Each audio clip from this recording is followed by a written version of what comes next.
So you're wondering on how to add a light to an image that you've been wanting to for a while, but don't know how. This is the video for you. Hi, my name is David Barrera, and today I'll be teaching you how to add light effects to an image in Photoshop for teaching the teacher project assignment.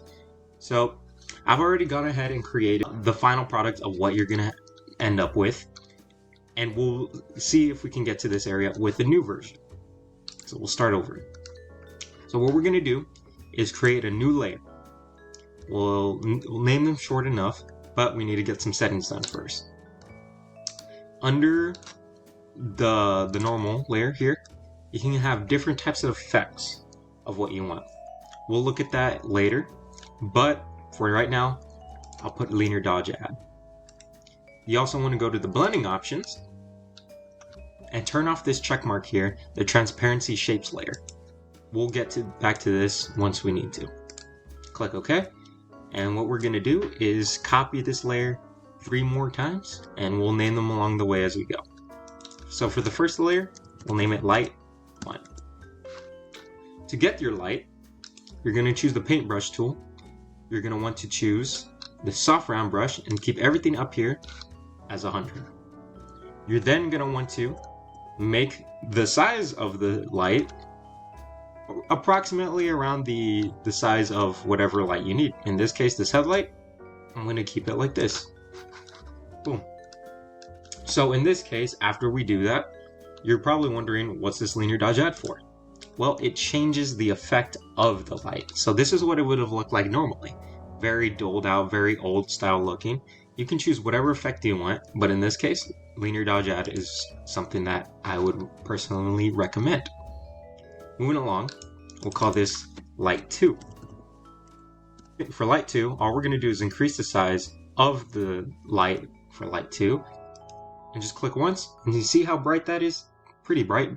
So what we're going to do is go to the fill options and lower down the fill to bring it more in line of something that you'd like. Let's not get it blown out, so we'll go around there. Moving on to this layer, we'll name it Reflection. In this reflection layer, what we're going to do is you're going to want to try to figure out where you think the light would best reflect off of. In this case, I'll try to put it on the areas I think are the most metallic and would probably reflect the most amount of light on this car. But that looks very blown out and pretty awkward in my opinion. So to fix this, what we're going to do is actually go to the blending options that we went to earlier.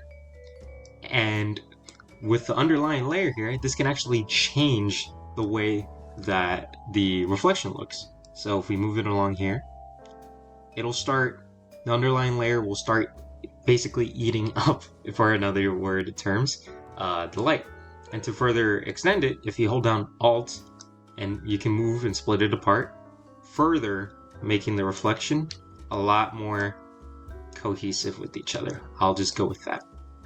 And with the transparency shapes layer, it'll also slightly change the transparency here, where it actually makes it a lot brighter when you have it off. So we'll go with that.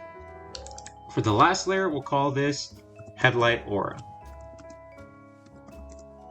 With the Headlight Aura, what we can do is actually make a really, really big one-spot paint here with the paintbrush tool. Click here, and that looks very ugly. But what we can actually do is turn off this layer real quick, go to the polygonal tool, and trace the outside edge of your light and make it go off screen into the direction where you think the light might end up going to create the aura effect. So in this case, I'll have it like this. Now if we turn it on, this is what we'll see. So what we'll need to do is go to make a mask. And that's what the mask will look like. We'll go to the properties panel for the mask, and we're going to want to change the feather. This feather will make it really easy for us to have the headlight effect without it being so sharp. I'll go with that. Going back to the layers, we can also change the fill so it doesn't need to be super bright. I'll leave it at that. And that's how you create a light effect for any picture that you would like in Photoshop. And on top of that, I also have another picture here to show you of what you can actually create. with some photography I did, you're able to create really cool effects. Thank you. This has been my project, and I hope you had fun learning something new.